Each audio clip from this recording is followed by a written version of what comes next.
नहीं होगी। इस पौधे को अक्सर हम सभी ने अपने आसपास देखा है, लेकिन शायद कभी इसकी गहरी खूबियों पर ध्यान नहीं दिया। आपकी टाइमिंग और ऊर्जा को बढ़ाने के साथ साथ यह कई अन्य स्वास्थ्य समस्याओं में भी कारगर सिद्ध होता है।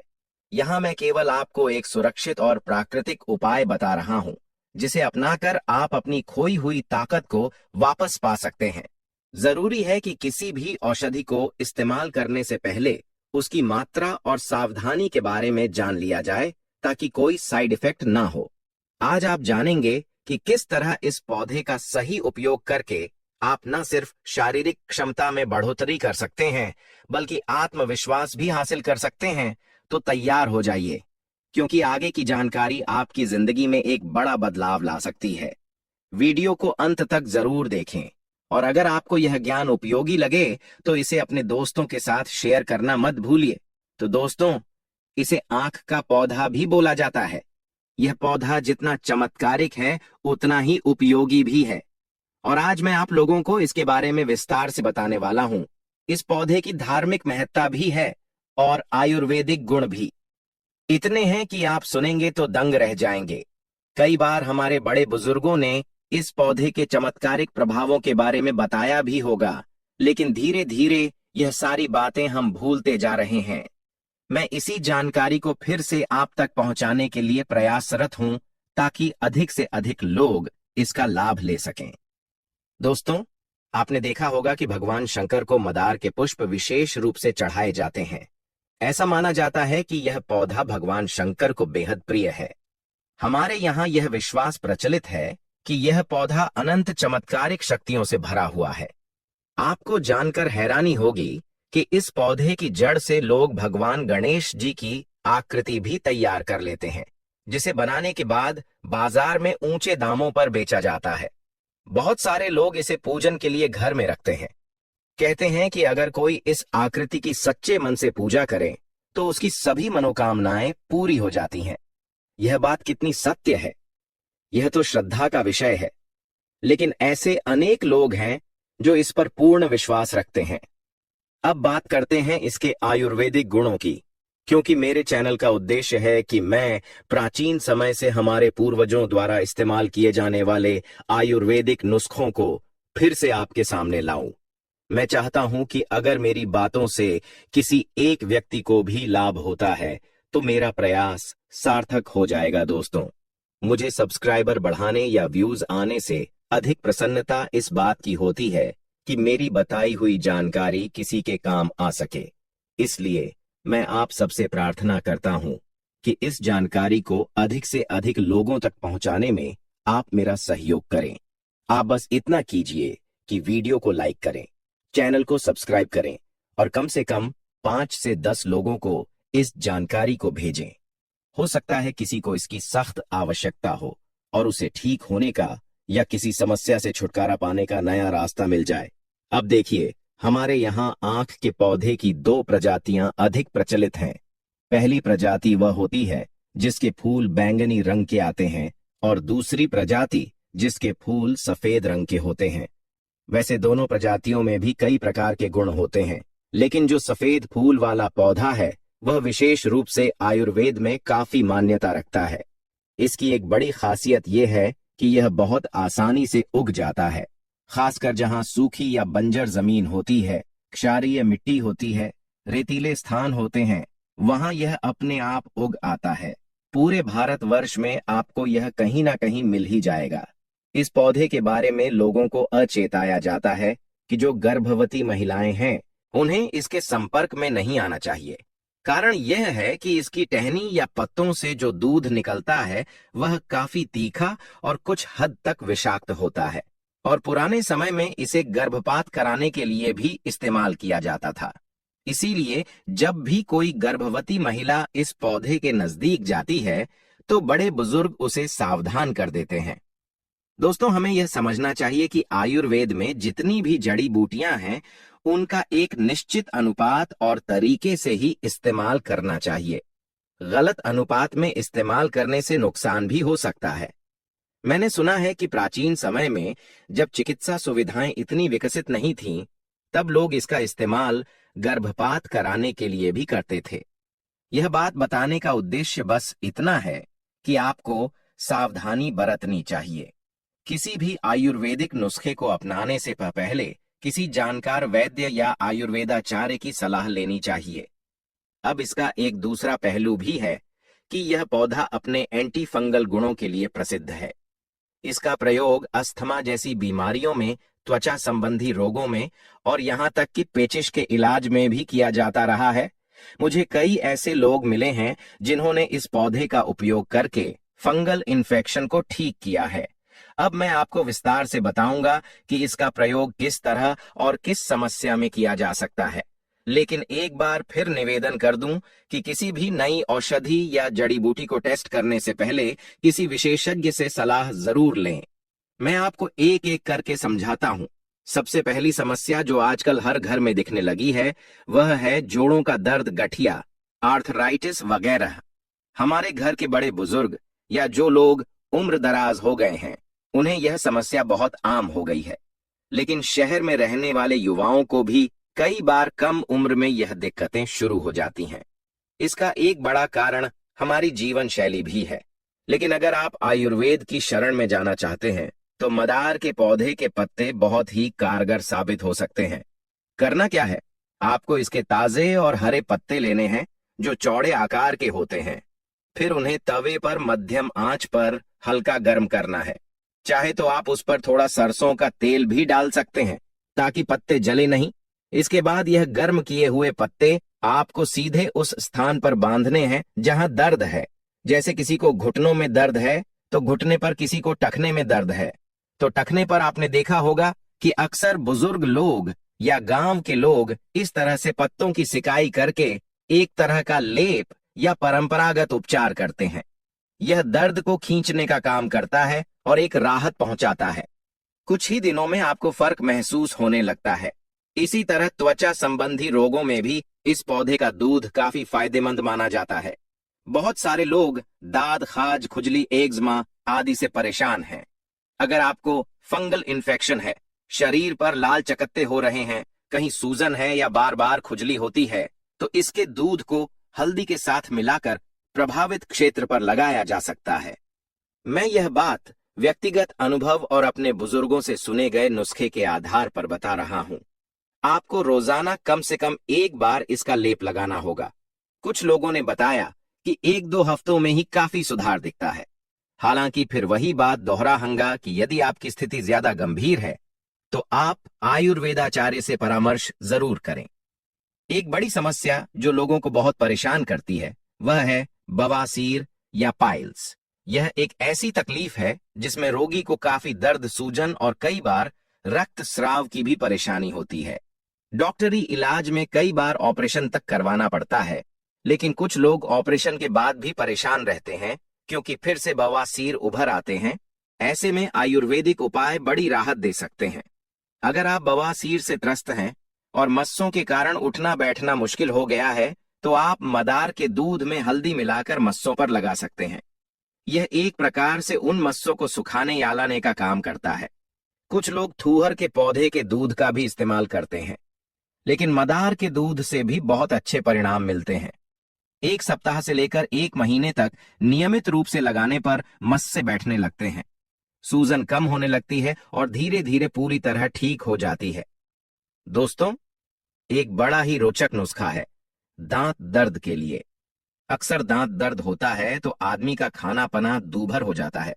ऊपर से अगर पायरियां या मसूड़ों की बीमारी हो तो मसूड़ों से खून आने लगता है, बदबू आने लगती है और बड़ी परेशानी होती है। ऐसे में मदार के दूध को हल्का सा रुई में लेकर मसूड़ों पर लगाने से दर्द कम हो सकता है।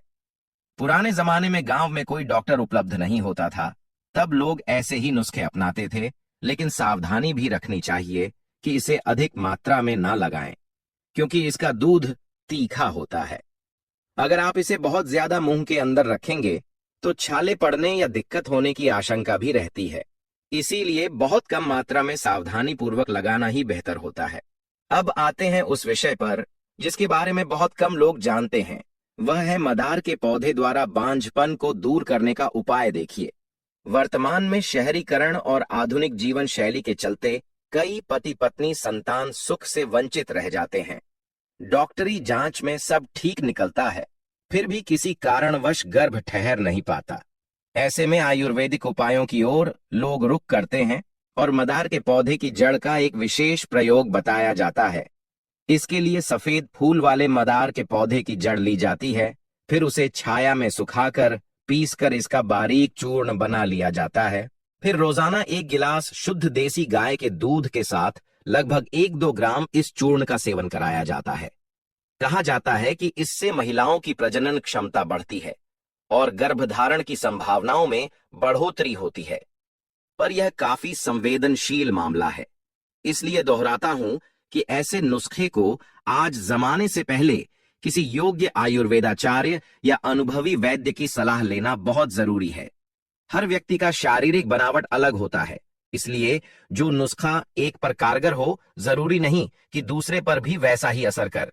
लेकिन हाँ, पारंपरिक मान्यता इसी तरह चली आ रही है और कई घरों में मैंने सुना है कि ऐसा नुस्खा अपनाने के बाद खुशखबरी मिली है। दोस्तों, एक और आम बीमारी है डायबिटीज।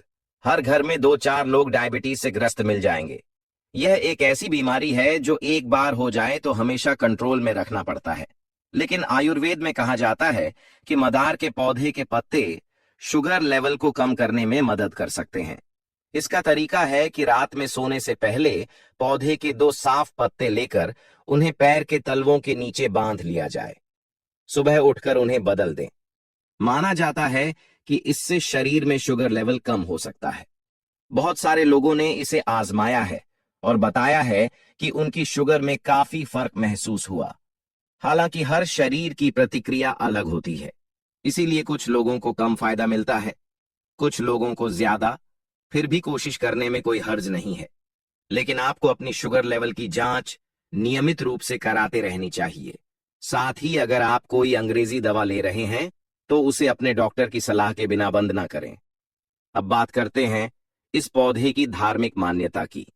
मैंने पहले भी जिक्र किया है कि मदार के पौधे के सफेद फूल भगवान शिव को बहुत प्रिय माने जाते हैं।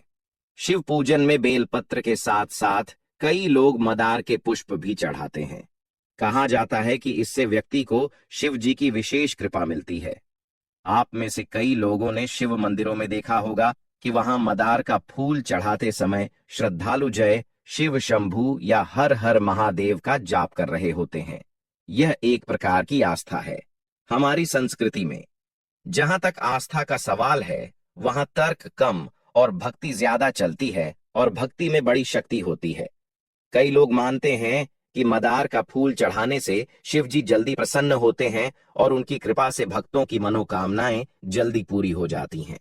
इसके अलावा मदार के पौधे की एक खास विशेषता और है।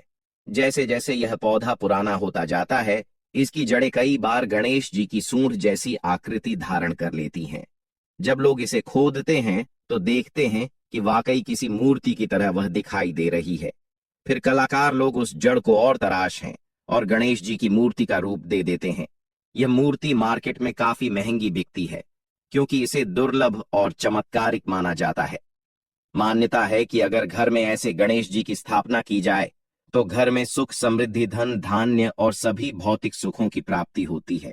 श्रद्धा का विषय है, लेकिन फिर भी बहुत से लोग इसका काफी आदर के साथ पूजन करते हैं। अब मैं आपको एक गुप्त प्रयोग बताता हूं जो शायद बहुत कम लोग जानते हैं। वह है बुध ग्रह के दोष को दूर करने से संबंधित। हमारे ज्योतिष शास्त्र में माना जाता है कि अगर किसी व्यक्ति की कुंडली में बुध ग्रह अशुभ फल दे रहा है तो उसकी बुद्धि ठीक से काम नहीं करती, या उसमें एकाग्रता की कमी रहती है, या बहुत ज्यादा मानसिक तनाव रहता है। ऐसे में बुध के दोष को शांत करने के कई ज्योतिषीय उपाय बताए गए हैं, जैसे कि रत्न धारण करना, दान करना इत्यादि। लेकिन वनस्पति शास्त्र के अनुसार अगर मदार के सफेद पौधे की जड़ को खासकर बुधवार या सोमवार के दिन अपने इष्ट देव की पूजा करने के बाद चांदी के ताबीज में डालकर धारण किया जाए तो इससे बुध से संबंधित परेशानियां काफी हद तक कम हो सकती हैं। कुछ लोग बताते हैं कि इससे उनकी स्मरण शक्ति और समझदारी बढ़ी है, नकारात्मक विचारों से मुक्ति मिली है और वे बेहतर निर्णय ले पा रहे हैं। यहाँ भी आस्था और विश्वास का बड़ा महत्व है। लेकिन भारतीय दर्शन में कहा जाता है कि पेड़ पौधों में भी एक ऊर्जात्मक शक्ति होती है जो हमारे शरीर और मन पर प्रभाव डाल सकती है। इन सब बातों को एक साथ मिलाकर देखें तो मदार का पौधा वाकई में एक चमत्कारिक पौधा है। इसमें धार्मिक आस्था भी है, ज्योतिषीय लाभ भी बताए गए हैं और आयुर्वेदिक गुण भी भरपूर हैं।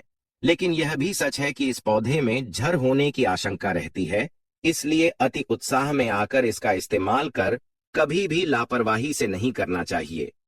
हमें सदैव यह ध्यान रखना चाहिए कि हर जड़ी बूटी या वनस्पति की अपनी मर्यादा और प्रकृति होती है। अगर हम उसे समझकर उपयोग करें तो हमें उससे बहुत लाभ हो सकता है, लेकिन अगर हम अज्ञानता में गलती करें तो नुकसान भी हो सकता है। इसलिए मैं बार बार इस बात पर जोर देता हूं कि किसी भी नए प्रयोग से पहले योग्य जानकार की सलाह लेना बहुत जरूरी है। दोस्तों, वीडियो के माध्यम से या इस जानकारी के माध्यम से मेरा मकसद सिर्फ इतना है कि आयुर्वेद के जिन चमत्कारिक पौधों को हम भूलते जा रहे हैं उन्हें फिर से चर्चा में लाया जाए। हमें अपनी जड़ों की ओर वापस लौटने की जरूरत है। यह मत सोचिए कि सिर्फ अंग्रेजी दवा या आधुनिक चिकित्सा पद्धति ही हर चीज का समाधान है। हाँ, इसमें कोई दो राय नहीं कि आधुनिक चिकित्सा बहुत कारगर है, लेकिन जब बात हमारे प्राचीन ज्ञान की हो तो उसे बिल्कुल भी कम नहीं आंकना चाहिए। हमारे पूर्वजों ने बड़े शोध और अनुभवों के आधार पर इतनी सारी बातें हम तक पहुंचाई हैं जिन्हें आज भी हम प्रयोग कर सकते हैं। मैं बस यही चाहता हूं कि आपको जो जानकारी मैं दे रहा हूं वह ज्यादा से ज्यादा लोगों तक पहुंचे और किसी को भी इसके कारण कोई लाभ मिल जाए। अब आप सोच रहे होंगे कि इस सब में मेरा क्या स्वार्थ है। तो दोस्तों, मेरा स्वार्थ सिर्फ इतना है कि मैं एक ऐसा माध्यम बनना चाहता हूं जिसके जरिए पुरानी विरासत को आप तक वापस लाया जा सके। मुझे अगर आपके किसी एक दुख को कम करने में मदद मिली तो वह मेरे लिए बहुत बड़ा आशीर्वाद होगा। इसीलिए मैंने बोल दिया है कि भले मेरी वीडियो पर कम व्यूज आए या सब्सक्राइबर बढ़े या ना बढ़े, लेकिन मैं अपना काम करता रहूंगा, आपके बीच आऊंगा नए नए नुस्खे, नई नई जानकारियां लेकर के, और कोशिश करूंगा कि जो भी कहूं उसे सरल भाषा कहूं ताकि आप सब लोग इसे समझ सकें और अपने जीवन में लागू कर सकें। इसीलिए दोस्तों, मैं एक बार फिर निवेदन करता हूं कि इस जानकारी को अपने दोस्तों, रिश्तेदारों, पड़ोसियों के साथ साझा कीजिए। हो सकता है किसी को जोड़ों के दर्द से छुटकारा चाहिए हो, किसी को बवासीर की समस्या हो, किसी को दांत दर्द से जूझना पड़ रहा हो, या किसी को त्वचा संबंधी कोई पुरानी तकलीफ हो। अगर ऐसी किसी भी समस्या में यह पौधा या यह नुस्खा मददगार साबित हो सके तो समझिए मेरा प्रयास सफल हो गया। आप चाहें तो इस वीडियो के कमेंट बॉक्स में लिखकर बता सकते हैं कि आपको किस तरह की समस्या है। मैं कोशिश करूंगा कि मेरी सीमित जानकारी के आधार पर आपको कोई सुझाव दे सकूं। लेकिन हाँ, याद रखिए कि अंतिम फैसला आपको ही करना है और किसी विशेषज्ञ की सलाह लेना आपकी जिम्मेदारी है। अब एक बात और बताना चाहूंगा, जो मैं वीडियो में अक्सर बोलता हूं, जब भी आप मदार या इस तरह के किसी भी जड़ी बूटी वाले पौधे का उपयोग करें तो एक बार मन में भगवान का स्मरण जरूर करें। हो सकता है आप किसी विशेष ईश्वर को मानते हो या प्रकृति को ही ईश्वर मानते हो, लेकिन जब आप उस वनस्पति को एक दवा के रूप में प्रयोग कर रहे हैं तब मन में उसके प्रति सम्मान और कृतज्ञता का भाव होना चाहिए। हमारे आर्ष ने कहा है कि यह पेड़ पौधे भी सजीव हैं, इनकी अपनी चेतना है, यह हमारे लिए इतने लाभदायक हैं, तो क्या हमें इनके प्रति धन्यवाद नहीं अर्पित करना चाहिए? यह सब बातें बहुत छोटी लगती हैं, लेकिन वास्तव में हमारे मन में जब श्रद्धा और सम्मान का भाव होता है तो प्रकृति भी हमें उतना ही सकारात्मक फल देती है। यह मेरा निजी अनुभव और विश्वास है। आप चाहे तो इसे अपना सकते हैं या सिर्फ जानकारी के तौर पर ले सकते हैं। इतनी देर मैंने आपको मदा पौधे के बारे में बताया, अब एक बार फिर से उसका संक्षिप्त सार बताता हूं। यह पौधा उष्ण जलवायु वाले स्थानों में आसानी से उगाता है। इसके दो प्रकार हैं, एक के फूल बैंगनी होते हैं और दूसरे के सफेद। आयुर्वेद में सफेद फूल वाले पौधे को ज्यादा प्रभावी माना जाता है। यह कई तरह की बीमारियों में काम आता है, जैसे अस्थमा, त्वचा के रोग, बवासीर, दांत दर्द, गठिया इत्यादि। इसका दूध जरा खतरनाक माना जाता है क्योंकि इससे गर्भपात तक हो सकता है। इस कारण गर्भवती महिलाओं को इससे दूर रहने की सलाह दी जाती है। धार्मिक दृष्टि से यह पौधा भगवान शंकर और गणेश जी से जुड़ा हुआ है। शिव जी को इसके फूल प्रिय हैं और इसकी जड़ से गणेश जी की आकृति बनाई जाती है।